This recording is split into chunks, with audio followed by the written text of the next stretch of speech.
Hello and welcome to another episode of Pop vs. Culture. I'm Zach, your host, joined by my special guest host, Matthew Hale. Matt, how are you doing today? Doing great. It's a beautiful day. Great. I'm happy that you're here, man, on this episode. It's another chance for us to get a chance to talk. And actually, our most viewed episode so far is our episode. So I'm very excited about that. Today's, of course, episode, we got a lot of stuff to cover, a lot of information to go through, so I'm going to make this kind of quick. I want to review the polls real fast for our first two episodes, which was Batman versus Iron Man and Venom versus Spawn. Batman versus Iron Man. Batman won 71-28. Iron Man got stomped in the voting. He did not make it through, which... Unfortunately, I disagree with your votes, but you're the ones that decide, so I can't say anything, Iron Man wins all the time. And then our second one was Venom versus Spawn. Venom won 57% of the votes to Spawn's 42% of the votes. So, Matt, you actually got a chance. You won that one. Mm-hmm. So congratulations, and you're back again for another episode. Mm-hmm. So we're here for round two, I guess. I don't know. Helps my type A personality. So I'm excited about that. Voting is still up, though, for Thor and Wonder Woman. We had a little bit of a technical difficulty and realized that poll was not up just yet. So voting is still up for that. But without further ado, I want to make sure that we introduce all of our contestants today. We are doing the cliche episode, which what I consider is the top 5 cliches of Marvel versus DC. These are similar characters, either heroes or villains, that literally look like they've been ripped off from each other. With that said, that is Flash and Quicksilver, Hawkeye and Green Arrow, Brainiac and Ultron, Dr. Fate and Doctor Strange, and then we have a special one at the end that I'm going to keep secret until the end because we have to keep that one low key. It's the more popular one. So without further ado, we've got to get started. You've got the Marvel side. I'm going to go ahead and kick it over to you. Okay. With Quicksilver. Start with Quicksilver. Okay. Yeah, we'll start with the speedsters first. Yeah, makes sense. Okay, Quicksilver, aka Petrio Maximov. A little bit about his background. He's got a twin sister named Wanda. She's Scarlet Witch. He's got kind of two different backgrounds in the comics. He's a mutant. That later changes. He's Magneto's son, and then he's not, and then he is, then he isn't. And then in the film, he has... You never can decide that, can Exactly, right. And then in the film, he gets his powers, rather than being a mutant or having them innately, he gets them from Loki's scepter via Hydra. And his first appearance is 1964, X-Men #4. So that's a little bit about him and his background. And he's got super speed, super reflexes. Basically goes real fast like Sonic, but less cool and not dependent on... not corn dogs, what was it? Chili dogs. Chili dogs. Yeah. Yeah. Chili dogs was the, I believe, was the Sonic thing. Yeah. All right. So Quicksilver, having that history with Magneto and everything like that, that character progression has been all over the place. And Fox and Marvel love to take jabs at each other for that. So if you remember correctly, they in the Fox variation of that, Quicksilver, I don't know if you've ever seen the movie Kick-Ass. Both characters from that movie are in there as, Quicksilvers, which is hilarious to me. Which is really weird. And it is really weird. I agree with you there.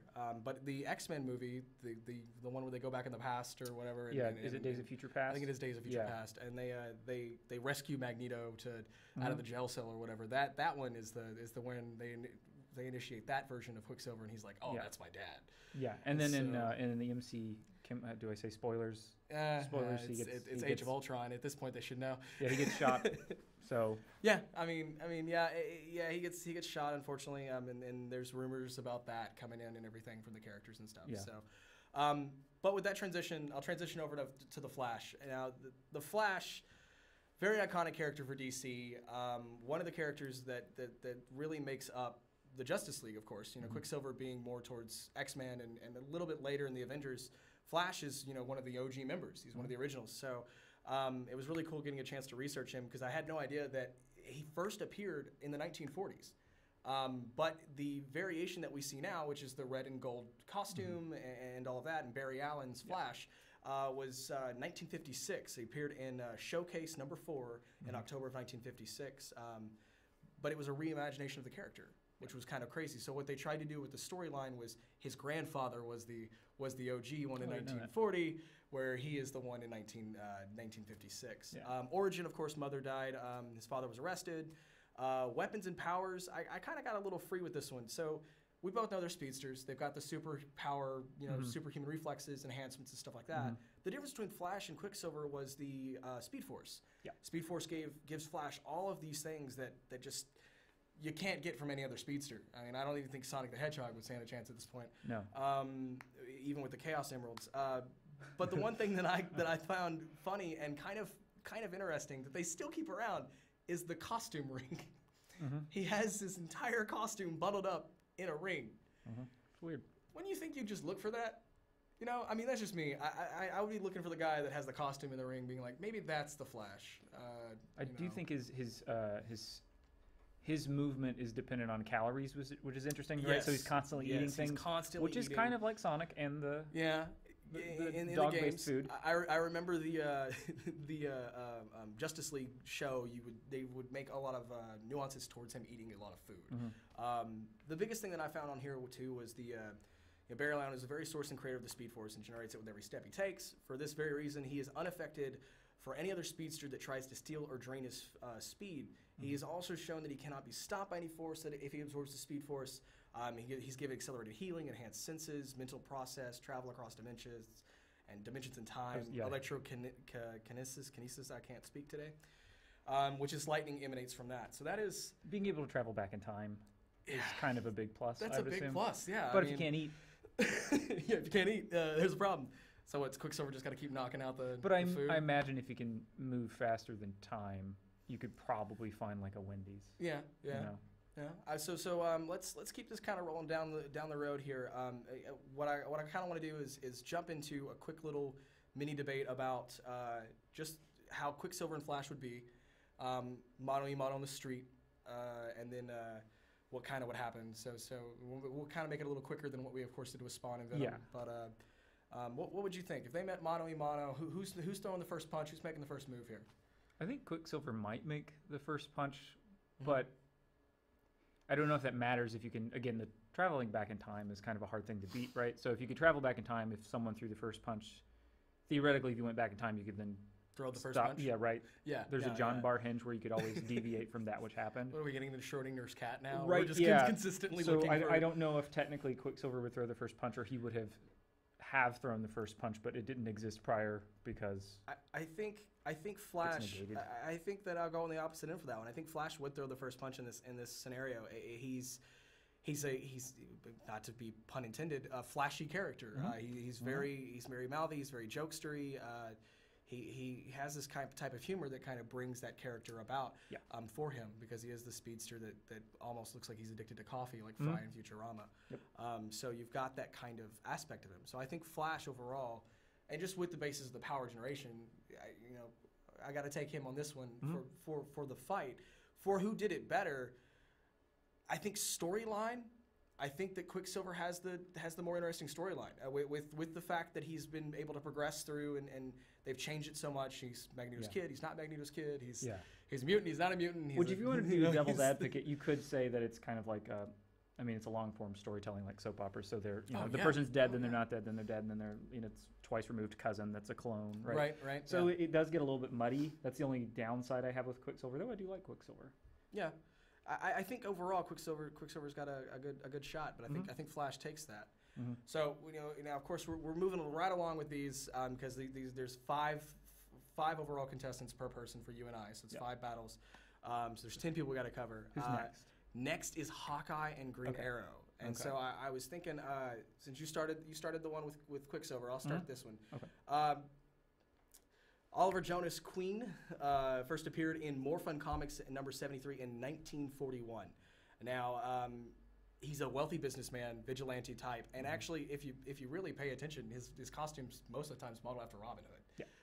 So for me, I kind of already knew how this character was going to progress, but I tell you that the biggest thing that I ran problems into was trying to get info on his weapons. Because he fights, they put him on DC's website. They've put him on par with Batman with peak physical conditioning. He's on par with Batman. He's a better marksman than Batman. It's interesting that DC's using that as a criteria tool of like who's better. It's a weird litmus test. But his arrows are not only dangerous, but they're iconic to his character. Not from the freezing area to the lovely boxing glove that we've always seen. There were cat arrows. He shot cats on an arrow at people like it was a thing. I don't know. Don't ask me. I did Do not they just see live in the quiver? Apparently, Okay. I don't know. It's very interesting to see. Our Robin Hood-esque hero has got a gadget arrow for almost anything. Yeah. And that's a good thing, but also freaky thing. The intangibles between our two guys. Your guy's taller. I did not know that. Okay. Yeah. So Hawkeye is taller, if I remember correctly, than Green Arrow. Take that. And yeah, right. Take that, Green Arrow. But the funny thing is that they're both marksmen at this point, which is interesting. So I'm curious to see. So the Hawkeye story, where does that begin at? Hawkeye, Clinton Burton, or AKA Clinton Burton, created by Stan Lee and Don Hawk. Like many superheroes, he was orphaned, or Disney characters, generally speaking. Joined a traveling carnival, as you do. He sees Iron Man save the day. He then gets jealous of Iron Man getting all the praise and stuff. He joins Black Widow. He kind of becomes a villain, feels bad about being villainous, and then later joins the Avengers and becomes a hero. Yeah. His first appearance was in Tales of Suspense 57, which was in 64, so he's coming later after Arrow. And as far as powers, very similar. Master archer, great marksmanship, trick arrows. He's a good fighter, right? He's a tactician, all these sorts of things that one would expect. Doesn't look like Robin Hood. Which is probably a plus. Slightly taller, I just learned. Yeah, which is, I think, a big plus. And also doesn't have a quiver filled with animals, which I think in terms of the voters, I don't know which camera to look at, that one. I think it's that one. That one wouldn't be a conflict in case you have like animal ethical issues, right? P is so call if you're vegan, in DC, you should vote for Hawkeye. Yeah, right. But I mean, his quiver's probably made of leather, which would be a contradiction to the vegan thing. So I'm not sure how to feel about it. Yeah. It's a little different. So but he is taller, and he is taller. You're right. So let's get straight into the debate with these two. I'm kind of torn. Green Arrow's Robin Hood-esque type conditioning, the way he is, with the Arrow show that's come out and everything, and the popularity of this character. It's a lot to him, and a lot to unmask on him, no pun intended. But I don't, and it just might sound wrong by bashing the person I'm representing, but I don't think he beats Hawkeye in this aspect because of the military background that Hawkeye brings to the table. Yeah. Being able to fight those characters and go in and do that. And now, this might be a spoiler alert, but he's been the commercial for the newest Avengers. I was going to mention the Ronin thing's kind of cool. I'm excited that he changes from this. I don't know why some sort of tragic thing happens, and then you're like, you know what, bows and arrows, no more. Yeah, right. Swords. Like, what made you choose to get rid of bows and arrows at that point? I mean, I do kind of get it, but I do think because his character develops and changes in an interesting way, which makes him more round, so to speak. It's kind of interesting. Not necessarily that'd make him a better fighter, but I don't know, having mental and emotional trauma could make him be better or hone in on his skills or for sure have less to lose. It kind of comes down to emotions for this point. Hawkeye has got this appeal of, I'm going to do what I can to get the mission done. And because Hawkeye has experience of not, of killing people and kind of getting away with that, Green Arrow doesn't have that aspect. It was that Robin Hood, Spider-Man, vigilante stopping thing. I'm not going to kill you, but I'm going to hurt you and make sure that you're out for the count. Hence the boxing glove arrow. Yeah. But I think that the overall aspect of Green Arrow, I just don't think personality-wise he's up for the task. I think he's not ready to fight somebody like Hawkeye that can take him on par with that. And as far as Hawkeye, folks could say, well, Arrow came first, therefore Hawkeye's just a derivative, like he's derivative of Arrow. But he's a derivative of Robin Hood. And so I don't see the comparison of Arrow and Hawkeye here. I just see two archers that got very popular in two separate things. Because it would be different if Hawkeye was dressed in Robin Hood apparel and stuff. Would be strange. One of the things I will say is Clint's not above letting people get hurt before taking out the enemy. Yeah. Whereas Arrow will consistently go after, for instance, he had the Speedy, I can't remember the guy's name now. It was he ended up being Red Arrow, which was kind of cliche. They do that. But he was They changed color and like, oh no, it's like, oh no, it's a different person. Yeah. But it was his protege, and that I think that if Hawkeye put that as a person to hurt, then Arrow would just bend to his will. Yeah, I think Hawkeye would play dirty. Oh yeah, right. Yeah. Like if need be, not necessarily intentionally from the outset, but if need be. So we got to move on to this next one. Brainiac versus Ultron. There's a lot of information on this one to cover. I'll let you go first with Ultron. I went first with this one. Okay, so we'll kind of go through from there. There are many Ultron because he's like Windows, like they get updated and modified. So in the comics, he's created by Hank Pym, the original Ant-Man. In the MCU films, he's created by Tony Stark as a kind of reactionary measure against the larger than Earth scale things that could be happening. So not that they knew Thanos in the first film, but like that kind of idea. He briefly appeared in Avengers number 54. He was disguised as, quote, the Crimson Cow, who was a person that was both in a cow that was crimson, which I appreciate. And then his first full appearance was in the subsequent issue, which was both of that was in 1968. And then he is the creator of Vision.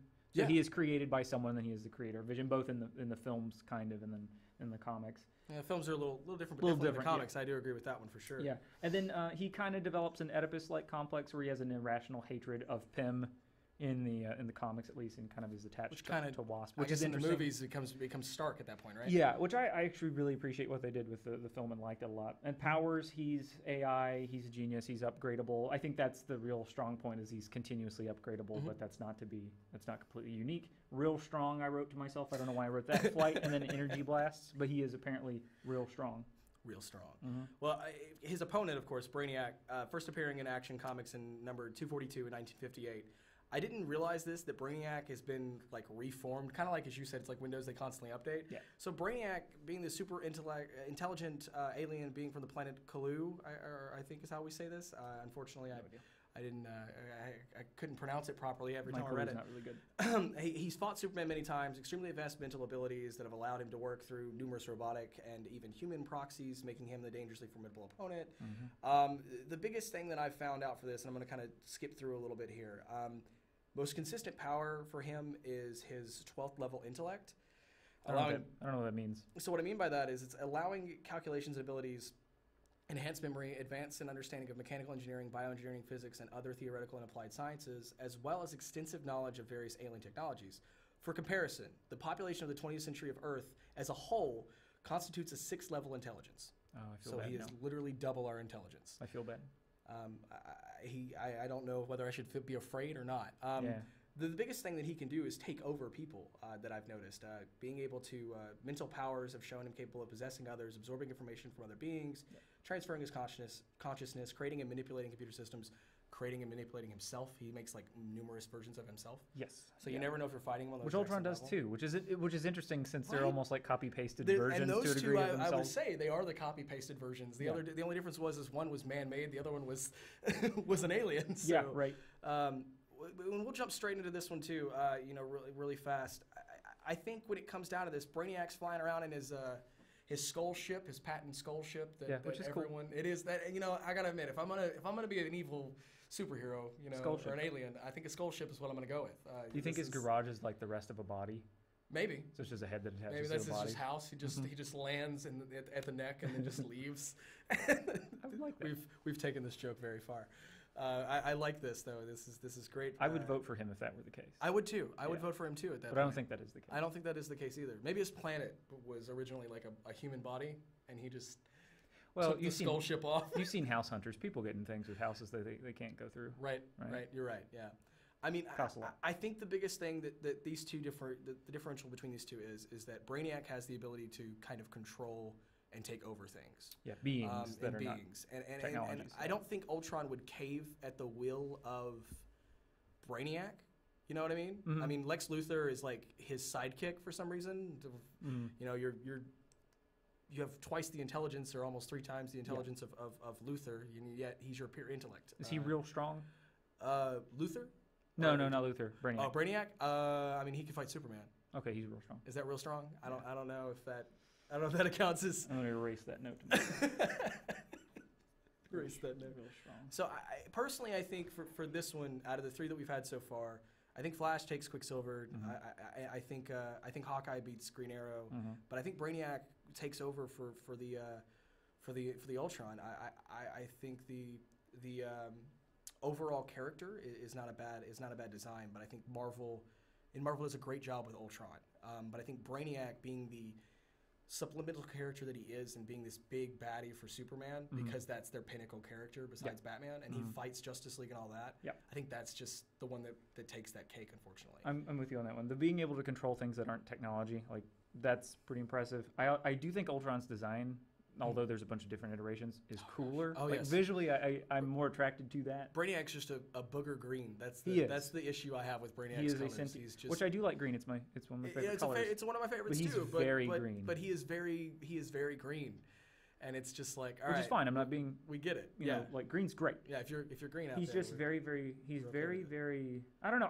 I'm not attracted to the design as much. It's not something like when I instantaneously see it, I'm like, ooh, that's interesting. Yeah, right. Like, that's the guy I want to look like. It's just a bipedal hominid guy who's real strong apparently and real smart and green. So we've got 2 more battles left, and the time's kind of ticking for this one for us. So what I want to do real quick is go over and check it over with Haley real fast, the voice of the people on Facebook and YouTube and all of that, and just kind of see what the fans are looking at, see if they've said anything or anything like that. So without further ado, Haley, what do you got for me?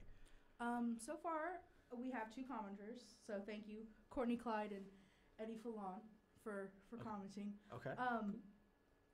They came in after the Quicksilver and Flash, so they weren't here for that. So they came in on the Green Arrow and Hawkeye. Eddie has said, wasn't Hawkeye deaf in the comics, which was true. Ooh, yes. And their vote on that was they like Hawkeye over Green Arrow. They feel like his story influenced like who he is. Yes. Able to be a superhero more than the Green Arrows was. Being a vigilante type aspect. Yeah. Okay. On to Brainiac and Ultron. They agree with the Brainiac aspect. Courtney Clyde has said, I think it comes down to what's more dangerous, people or technology. I got very philosophical. That is, that's a philosophical thing right there. I like that. I just said real strong or not. Very fair. That's a real thinker for you guys. I like that. It's I like that. Thomas Hobbes. What I would say is you guys keep paying attention. We got a couple more two really good fights left. My personal favorite for this one, not my personal favorite, but one of my favorites for this one, Dr. Fate versus Doctor Strange. For the overall fight for this, Dr. Fate, there are many versions of this character ever. They first appeared, More Fun Comics number 55, 1940, May of 1940. So this character is a rather old character, but Fate possesses powers such as spellcasting, flight, superhuman strength, invulnerability, telekinesis, telepathy, pyrokinesis, and lightning manipulation.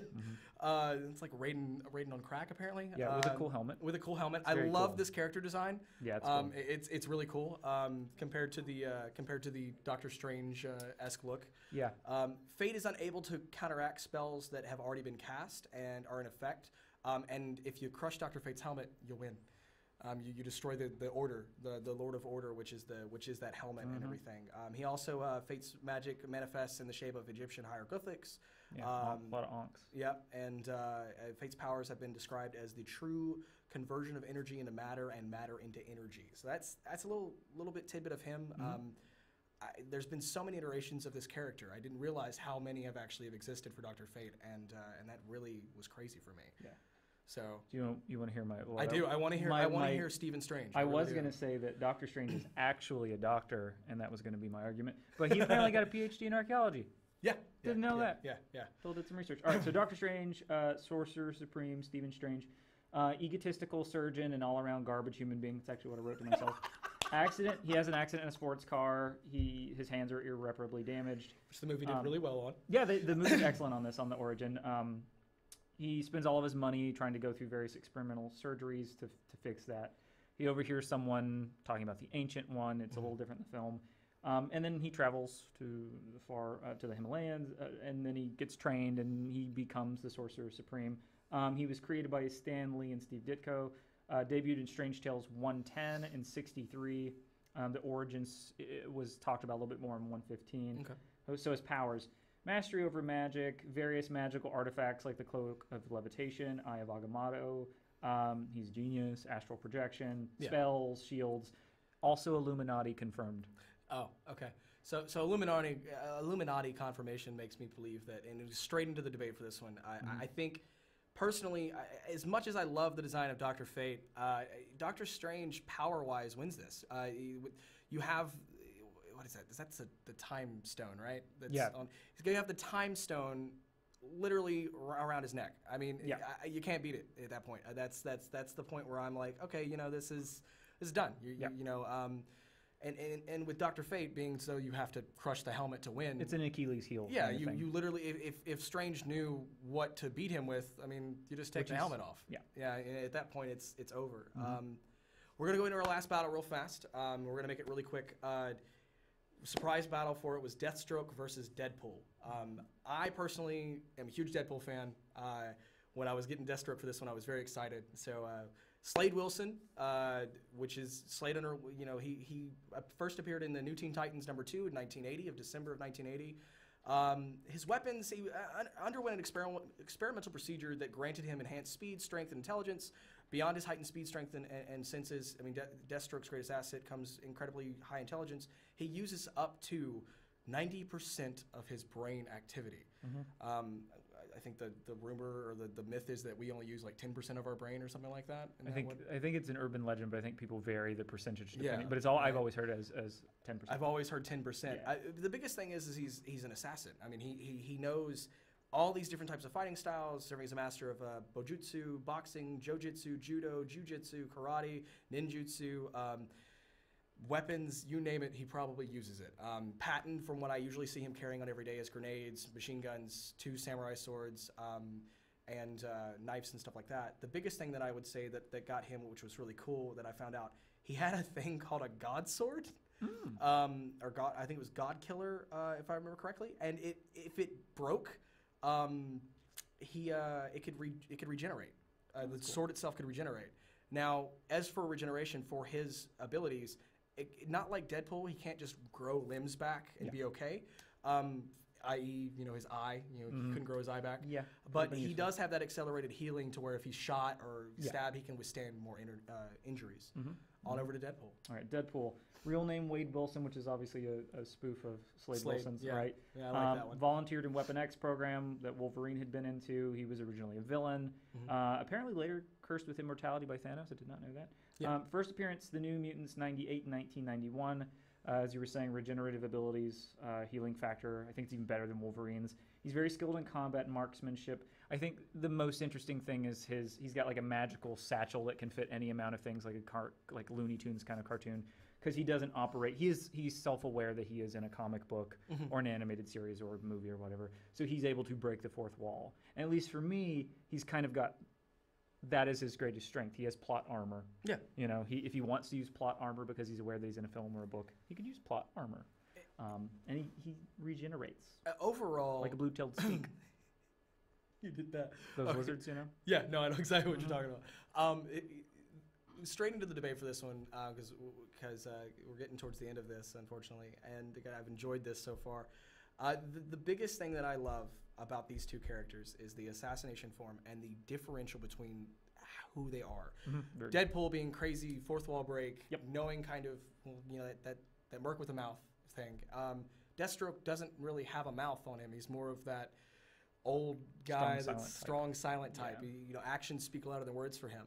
I think personally, as much as I like these two, I think Deadpool wins this because of the healing factor. I think Slade would attack first, and then Deadpool would react, and then he would heal. He would do it in a Deadpool fashion, like, I can't believe you just shot me in the arm. Be comical. Yeah. Which I imagine every time I hear Deadpool, it's Ryan. Ryan Reynolds? Yeah. The comic actually picked him as the person to be Deadpool. The comic said, and that's who I am, is Ryan Reynolds. Yeah. And after that, that's when they started doing the casting of the characters and stuff. So. And he's very handsome, and he's got, like, abs, and so I think being represented by Ryan works. He's gonna win. Yeah, I think I agree. I think Deadpool has this one. So we've come down to the end of the wire here. I've really appreciated you taking time out of your busy schedule to be here. Thank you to David Ellison, to Doc V, Dr. Von Palco for letting us use Studio B, Haley Smith for being the voice of the people. Thank you guys for watching. Voting goes live. If not today, tomorrow. You'll be voting on whether Marvel or DC won this. Not exactly the full character lists. So if you believe that one character beat the other character, leave it in the comments for us. And if there is something that you'd like to see, a battle that you're interested in or anything like that, feel free to also leave those in the comment section. We are more than willing to work with those as well. We'll see you next time for our next episode. You as the fans decide who wins. Stay tuned for more Pop versus Culture.